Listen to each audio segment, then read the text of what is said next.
बिस्मिल्लाहिर्रहमानिर्रहीम। अस्सलाम वालेकुम। आप देख रहे हैं यूट्यूब चैनल आम सी बातें। राह के एजेंटों से ये हुकूमत मुज़ाकरात कर रही है और अल्लामा साद हुसैन रिज़वी से इंतकाम लिया जा रहा है। यूँ महसूस हो रहा है कि ये हुक्मरान हवास बाख्ता हो गए हैं। इस वीडियो में हम इसी के मुतालिक बात करेंगे, मगर इससे पहले अगर आपने अभी तक हमारे इस चैनल को सब्सक्राइब नहीं किया तो सब्सक्राइब कर लें ताकि आप हमारी मज़ीद वीडियोस को भी देख सकें। पाकिस्तानी तालिबान जिन्होंने 70,000 पाकिस्तानियों को शहीद किया, APS में बच्चों को बेदर्दी के साथ शहीद किया गया।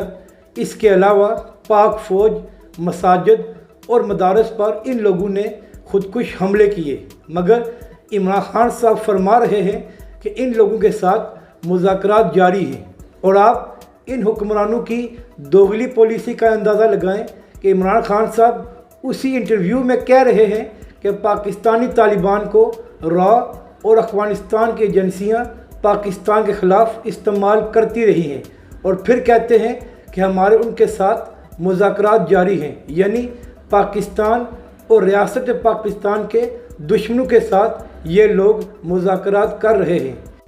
इमरान खान साहब और उनके वज़रा ख़ास तौर पर शेख रशीद और फवाद चौधरी क्या ये कौम को बताएंगे कि 70,000 पाकिस्तानियों को शहीद करने वालों को ये किस तरह मुआफ़ कर रहे हैं? क्या इस मुल्क में कोई कानून नहीं है?